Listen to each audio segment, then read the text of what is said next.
नमस्ते प्यारे बच्चों। इतिहास कक्षा 9वीं पाठ 5 शिक्षा की विकास यात्रा के इस वीडियो में मैं आप सभी का स्वागत करती हूँ। प्यारे बच्चों, शिक्षा की विकास यात्रा में शिक्षा व्यवस्था के प्रमुख चरणों और योजनाओं का संक्षेप में समीक्षा करेंगे। प्यारे बच्चों, इस पाठ में हम प्राथमिक शिक्षा, माध्यमिक शिक्षा और उच्च माध्यमिक शिक्षा के प्रारूप को जानेंगे कि देश के स्वतंत्र होने के बाद कौन कौन सी शिक्षा का प्रारूप हमारे देश में आया, जैसे कोठारी आयोग, मुदालियन आयोग। इसमें हम ये भी जानकारी प्राप्त करेंगे कि जब देश स्वतंत्र हुआ तो उस समय देश की जनसंख्या लगभग 32 करोड़ थी, लेकिन साक्षर कितने लोग हैं? तो जनगणना के माध्यम से सबसे पहले 1951 में जनगणना के माध्यम से ये पता कर लगाएंगे। इस पाठ में हम देखेंगे कि कितने प्रतिशत लोग साक्षर थे 1951 में। उसके बाद 20 साल बाद फिर जनगणना हुई, तो इस पाठ में ये भी देखेंगे कि 20 साल बाद कितना अंतर आया, कितने प्रतिशत ज्यादा लोग जो है साक्षर हुए। फिर 81 में, फिर 91 में और फिर 2000 में। इस प्रकार हम ये देखेंगे कि साक्षर कितने लोग हुए। ये सारी बातें हम शिक्षा की विकास यात्रा में जानेंगे। प्यारे बच्चों, भारत में शिक्षा की समस्या कितनी जटिल और गंभीर है, इसका अनुभव हमें स्वतंत्र भारत में वर्ष 1951, पहले देखेंगे साक्षरता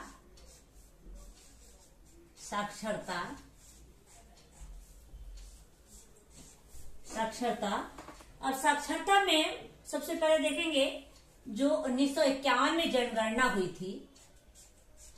1951 में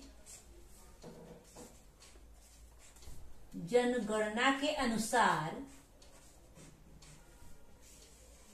जनगणना के अनुसार भारत में साक्षरता का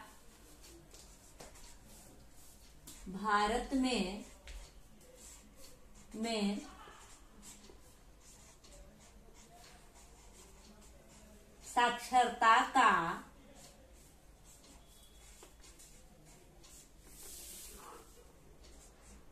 परिमाण, साक्षरता का परिणाम नहीं, परिमाण 17% था। कब? 1951 में। 1951 में जनगणना के अनुसार भारत में साक्षरता का परिमाण 17% था। अब फिर 20 साल बाद देखिए, जब जनगणना की गई 1971 में जनगणना के अनुसार 1971 में जनगणना के अनुसार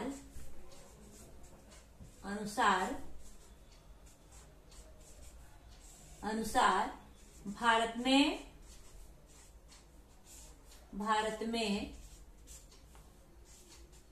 साक्षरता का परिमाण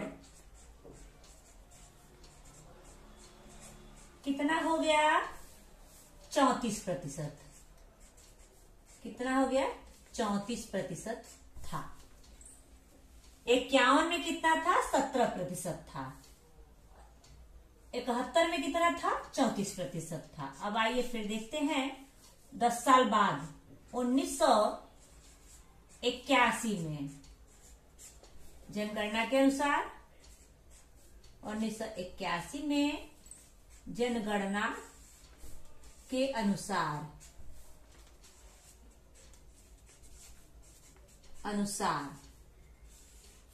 भारत में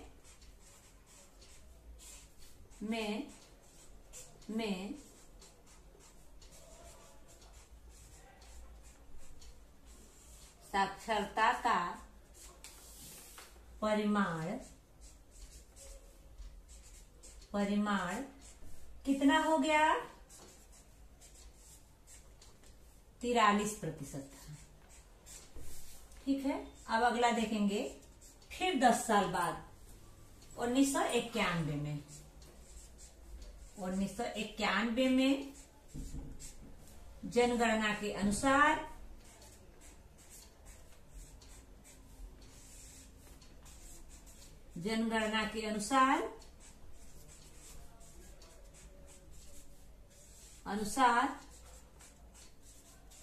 भारत में साक्षरता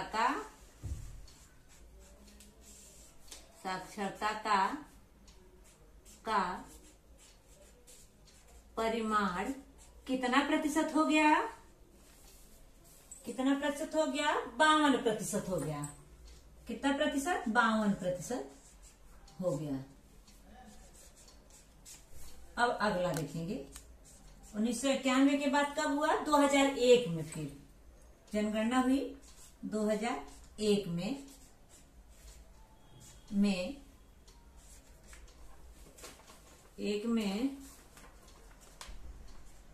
जनगणना के अनुसार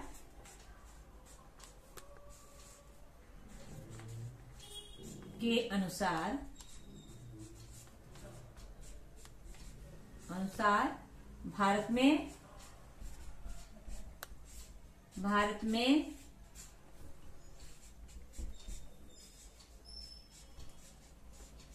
साक्षरता का परिमाण कितना हो गया?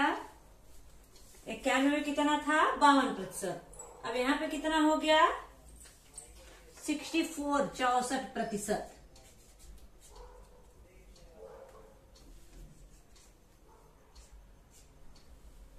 प्यारे बच्चों, देखिए यहाँ पे 51 में कितनी थी? साक्षरता का परिमाण कितना था? 17%। देश जब स्वतंत्र हुआ 1947 में, तो उस समय जब जनगणना की गई, उस समय भारत का परिमाण कितना था? 17%। उसके बाद जब 20 साल बाद 1971 में हुआ, जनगणना हुई, तो साक्षरता का परिमाण कितना हो गया? 34%, दूना हो गया 20 साल में। उसके बाद फिर 1981 में देखिए जनगणना की गई, भारत में साक्षरता का परिमाण कितना हो गया? 43% था। बढ़ के कितना हो गया? 43%। कितना? 9% बढ़ा। उसके बाद 1951 में फिर जनगणना हुई, उसके अनुसार भारत में साक्षरता का परिमाण कितना हो गया? 52%। ऐसे धीरे धीरे बढ़ोतरी होती हुई 2001 में जनगणना के अनुसार भारत में साक्षरता का परिमाण कितना हो गया? 64%। अब साक्षरता को बढ़ाना भारत के लिए बहुत बड़ी चुनौती हो गई, इसलिए नए शोधों द्वारा साक्षरता को बढ़ाने का प्रयास किया गया। तो आगे देखिए, अगला पॉइंट देखते हैं किस तरह से शिक्षा में प्राथमिक शिक्षा सबसे पहले देखेंगे। प्राथमिक शिक्षा में कौन कौन से नियम आए जिसके अनुसार हमारी पढ़ाई प्राथमिक शिक्षा की शुरू हुई। पहले बच्चों, सबसे पहले देखेंगे प्राथमिक शिक्षा किस प्रकार की थी। प्राथमिक शिक्षा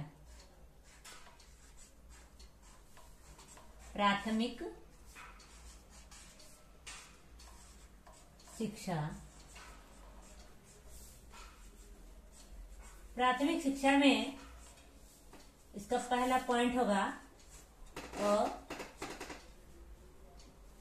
खड़िया श्यामपट्ट योजना थी। सबसे पहले थी खड़िया श्यामपट्ट योजना, ये प्लानिंग की गई। खड़िया श्यामपट्ट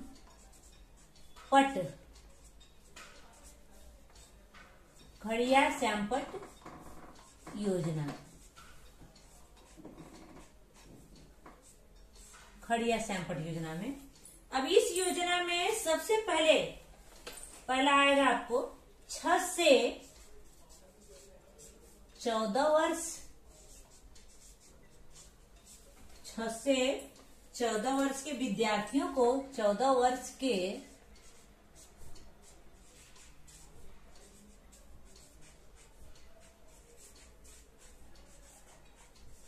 6 से 14 वर्ष के विद्यार्थियों को जो शिक्षा जो शिक्षा प्रदान की जाती थी, जो शिक्षा प्रदान की जाती थी उसे प्राथमिक शिक्षा कहते हैं। उसे प्राथमिक शिक्षा कहते हैं।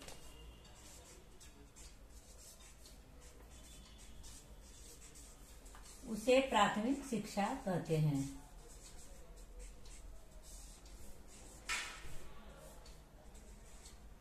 शिक्षा कहते हैं। सबसे पहले इसमें देखिए कि प्राथमिक शिक्षा किसे कहते हैं। प्राथमिक शिक्षा किसे कहते हैं? जो 6 से 14 वर्ष के विद्यार्थियों को शिक्षा दी जाती है उसे हम प्राथमिक शिक्षा कहते हैं। पहला पॉइंट है। अब इसमें दूसरा पॉइंट है, प्राथमिक शिक्षा का प्रसार करने, प्राथमिक शिक्षा का प्रसार करने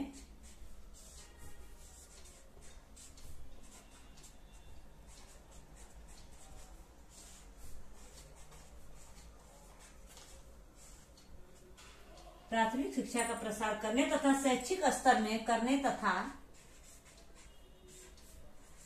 शैक्षिक स्तर में सुधार लाने हेतु शैक्षिक स्तर में, अब देखिए यहाँ पे प्राथमिक शिक्षा का प्रसार करने तथा शैक्षिक स्तर में सुधार लाने के लिए वर्ष 1988 करने तथा शैक्षिक स्तर में सुधार लाने के लिए वर्ष 1988 में सुधार लाने के लिए वर्ष 1988 में केंद्र सरकार वर्ष 1988 कौन से सन में? वर्ष 1988 में केंद्र सरकार द्वारा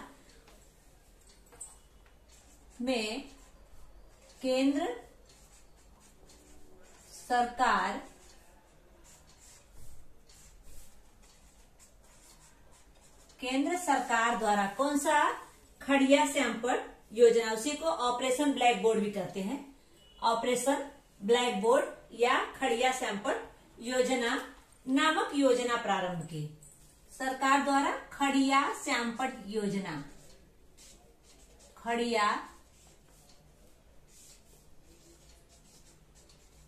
श्यामपट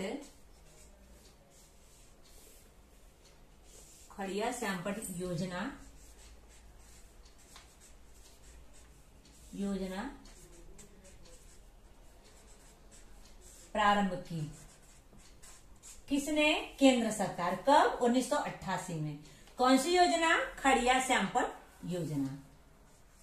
अब देखिए इसमें फिर तीसरा पॉइंट आपका यहाँ पे फिर अ हो गया। अब दूसरा आएगा आपका ब। दूसरे में क्या था? प्राथमिक शिक्षा में पहला आया खड़िया श्यामपट योजना। अब दूसरे में आपका क्या आएगा? खड़िया श्यामपट योजना के उपक्रम क्या थे? खड़िया श्यामपट योजना के उपक्रम, खड़िया श्यामपट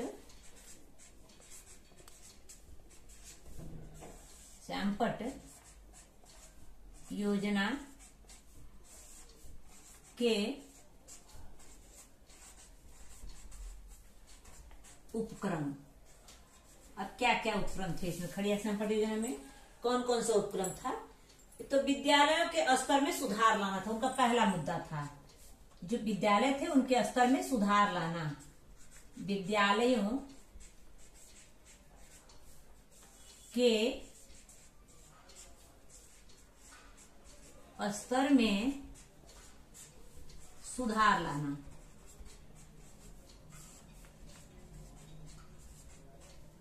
सबसे पहला मुद्दा था जो विद्यालय का स्तर है उसमें पहले सुधारा जाए, उस स्तर को, विद्यालय के स्तर को सुधारा जाए उसमें।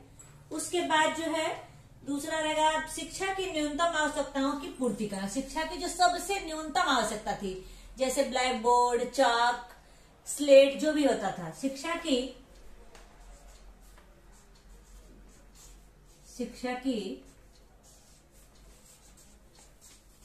शिक्षा की न्यूनतम आवश्यकताओं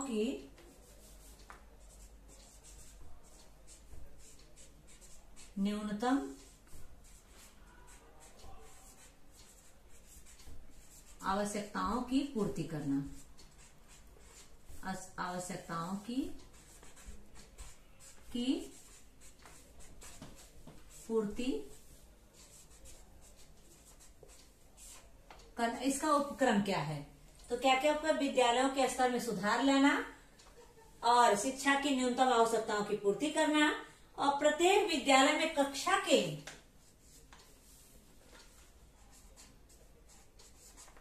प्रत्येक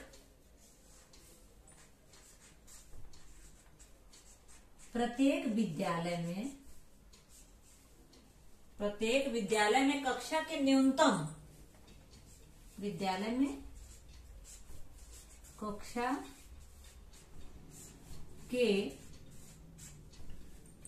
के न्यूनतम 2 सुव्यवस्थित कमरों, कक्षा के न्यूनतम 2 सुव्यवस्थित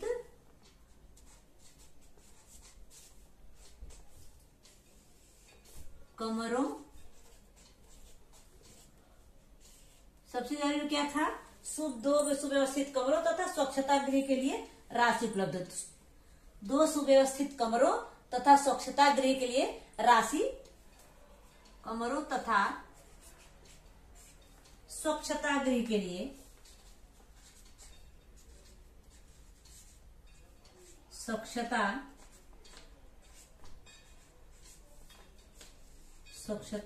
गृह के लिए राशि जमा करना, के लिए राशि तो पैसे, कुछ पैसे राशि जमा करना।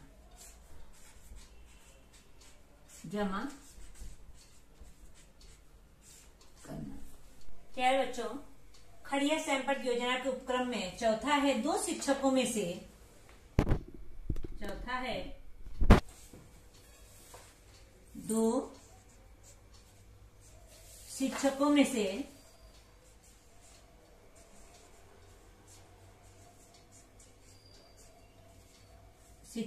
से एक महिला शिक्षिका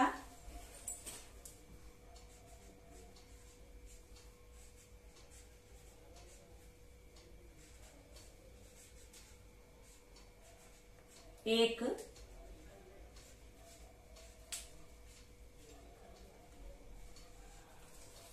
इसमें से देखिए 2 शिक्षक उसमें नियुक्ति होती थी, उसमें एक महिला शिक्षिका की नियुक्ति करना, महिला शिक्षिका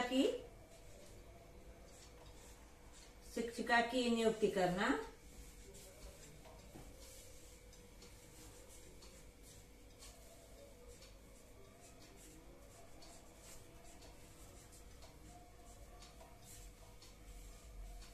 करना। उसके बाद देखिए नियुक्ति करने के साथ साथ सैंपट, मानचित्र, प्रयोगशाला,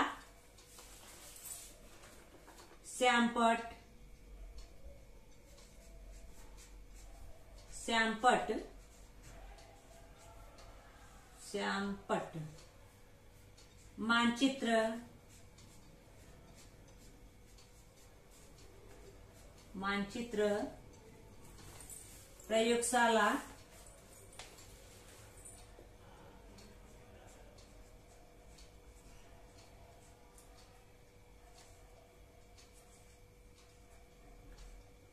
प्रयोगशाला, पुस्तकालय,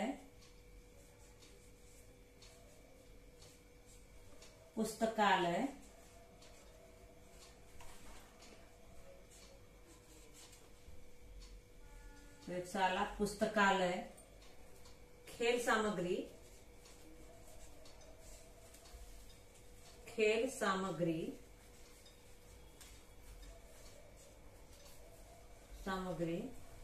आदि के लिए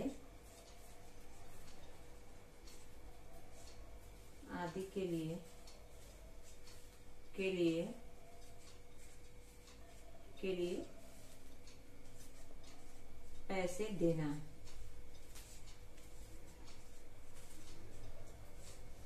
पुस्तकालय देखिए यहाँ पे ये आपके 4 उपक्रम थे। खड़िया श्यामपट योजना के 4 उपक्रम थे। प्यारे बच्चों, अब साक्षरता में सबसे पहला था प्राथमिक शिक्षा। प्राथमिक शिक्षा में खड़िया श्यामपट योजना।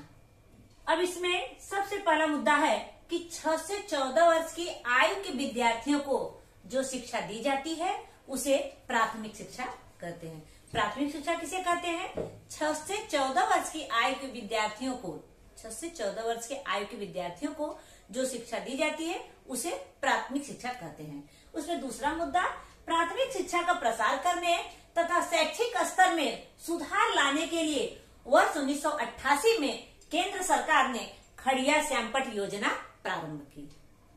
खड़िया श्यामपट योजना प्रारंभ की। कब प्रारंभ की? 1988 में। कौन प्रारंभ किया? केंद्र सरकार ने। अब हम देखेंगे दूसरा मुद्दा इसमें, खड़िया श्यामपट योजना के उपक्रम क्या क्या है। तो उसमें विद्यालयों के स्तर में सुधार लाना सबसे जरूरी था। विद्यालय का जो स्तर है उसमें सुधार लाना। दूसरा, शिक्षा की न्यूनतम आवश्यकताओं की पूर्ति करना, जो कम से कम आवश्यकता है उसकी पूर्ति करना है।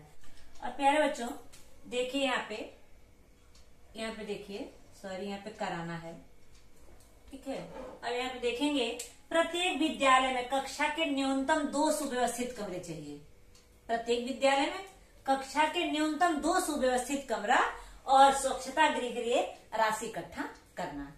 उसमें चौथा है फिर 2 शिक्षकों में से 1 शिक्षिका महिला होनी चाहिए और विद्यालय में प्रयोगशाला, ये खेल मैदान, पुस्तकालय, श्यामपट, मानचित्र इत्यादि के लिए भी राशि उपलब्ध कराना था ताकि ये व्यवस्था स्कूल में की जा सके। प्यारे बच्चों, अगला है वर्ष 1994 इस योजना का विस्तार किस प्रकार हुआ। तो पहले में हमने देखा कि 2 शिक्षक होते थे, उसमें से 1 महिला और 1 पुरुष शिक्षक होते थे और 2 कमरे होते थे और स्वच्छता गृह के लिए राशि जमा की जाती थी।